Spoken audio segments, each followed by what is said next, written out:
Greetings! Welcome to 𝗦𝗨𝗕𝗧𝗢, the channel dedicated to exploring economic and real estate phenomena. Here, we delve into the mysteries and mechanisms of global economies, dissecting them with precision and clarity.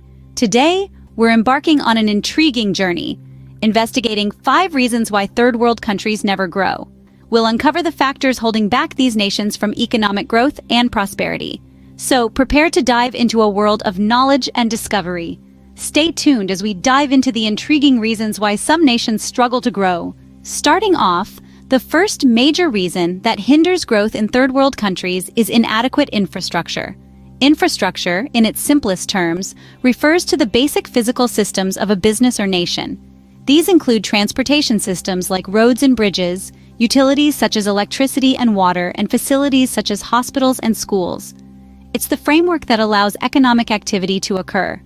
Imagine trying to run a successful business without reliable electricity or attempting to transport goods to market on poorly maintained roads. The challenges would be monumental, wouldn't they? Unfortunately, this is the reality for many businesses in third-world countries. Take, for example, a small-scale farmer in a remote village. The lack of proper roads makes it difficult for him to transport his produce to the market. This increases the cost of doing business, as he may need to hire special vehicles or take longer routes. Furthermore, the absence of a reliable power supply means he cannot preserve his perishables, leading to wastage and loss of potential income. But it's not just businesses that suffer. Inadequate infrastructure also impacts education and healthcare. Without proper schools, children are denied quality education, which in turn affects their ability to contribute meaningfully to the economy in the future. Similarly, without well-equipped hospitals, the health of the population suffers, leading to lower productivity. It's a domino effect. Poor infrastructure leads to low economic productivity, which in turn leads to low income. This low income means that governments have less money to invest in improving infrastructure, creating a vicious cycle of poverty and underdevelopment. Infrastructure development is expensive. It requires large amounts of capital, technical expertise, and time. However, the benefits are far-reaching. Improved infrastructure leads to increased economic activity, better living standards, and ultimately growth.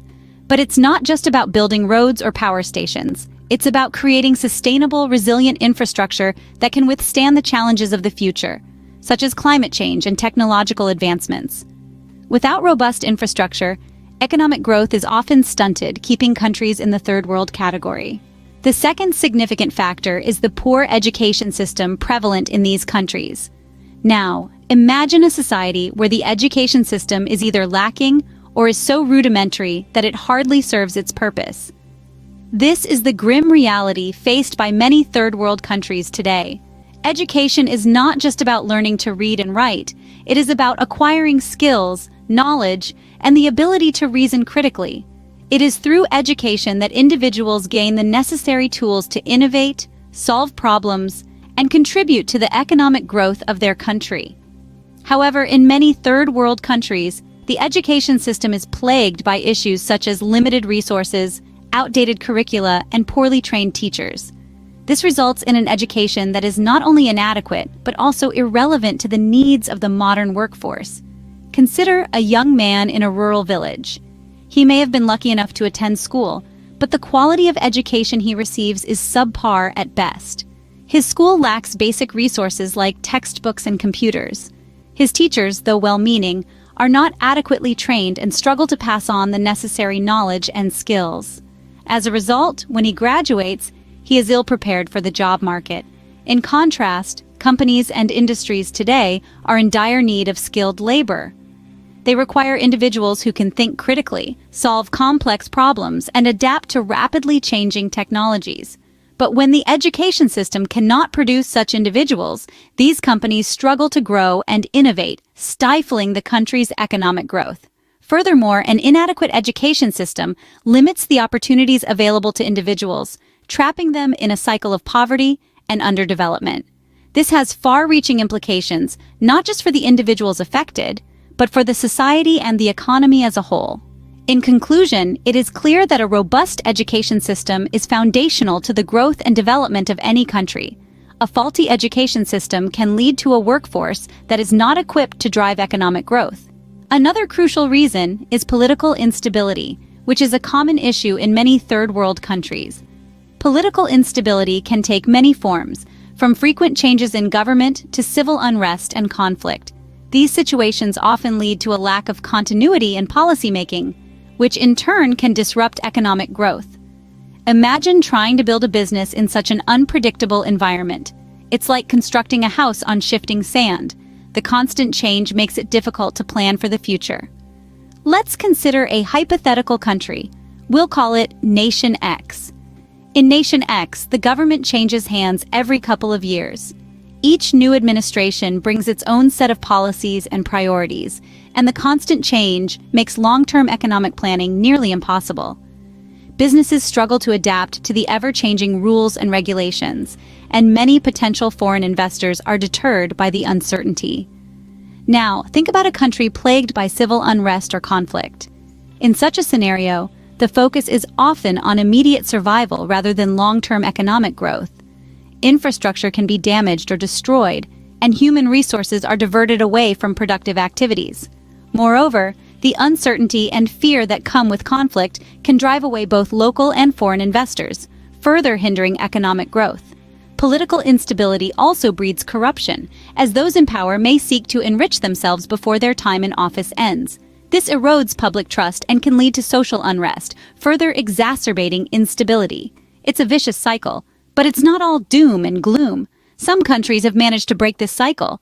For instance, some have started to stabilize their political situations by adopting democratic systems, improving governance, and promoting transparency. These efforts can create a more favorable business environment, attract investment, and stimulate economic growth. So, while political instability is a significant challenge, it's not insurmountable. With the right policies and international support, third world countries can overcome this obstacle and start on the path towards economic growth. Political instability can create an unfavorable business environment, deterring investment and thus hindering economic growth. Next on the list is corruption, another serious impediment to growth in third world countries. Let's imagine a scenario: a government official who, instead of using the public funds for infrastructure projects, pockets a significant portion. This is a clear example of corruption, and sadly, a common occurrence in many developing countries. Corruption in all its forms hinders economic growth.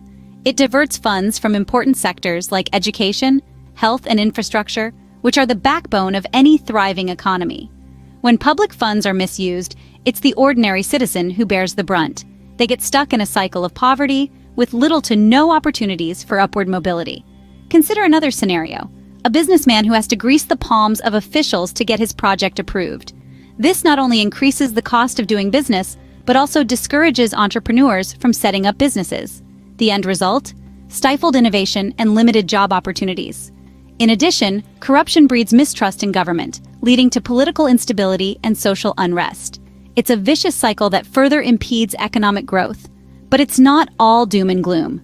Many developing countries are taking steps to tackle corruption, like strengthening their legal frameworks and promoting transparency. These efforts, though challenging, are crucial as they pave the way for sustainable economic growth. Corruption is like a leech, draining resources that could have been used for economic growth. Finally, the heavy dependence on agriculture is another reason why third world countries struggle to grow. Picture a country where the majority of the population is engaged in farming. It might seem like a picturesque pastoral scene, but this heavy reliance on agriculture can have serious economic implications. In such economies, the agricultural sector often becomes the backbone of their GDP. This isn't inherently a bad thing. Agriculture is, after all, a crucial industry. The problem arises when this reliance becomes an over-reliance, and a country's economic fate becomes tied to the whims of nature and market fluctuations. You see, agriculture is a highly volatile sector. It's at the mercy of unpredictable weather patterns, pests, and diseases. When a bad season hits, it can devastate a nation's economy, plunging it into recession.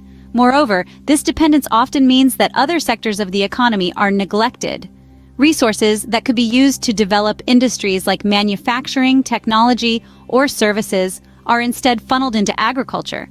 This lack of diversification makes these economies vulnerable and hinders their ability to grow. To put it simply, when all your eggs are in one basket, you're at risk if that basket falls. Diversification is a key component of economic growth. It allows a country to weather economic storms and paves the way for sustainable long-term growth. Over-reliance on agriculture can limit economic diversification, a key component of growth. And to wrap up, we've explored 5 key reasons why third world countries never grow. We've looked at the impact of inadequate infrastructure, how a poor education system can hinder development, and the destabilizing effect of political instability. We've also delved into the corrosive influence of corruption and the challenges posed by over-reliance on agriculture. Each of these elements presents complex issues that require multifaceted solutions. Thank you for watching. Don't forget to subscribe to 𝗦𝗨𝗕𝗦𝗖𝗥𝗜𝗕𝗘 for more insightful videos like this one. Until next time, keep exploring.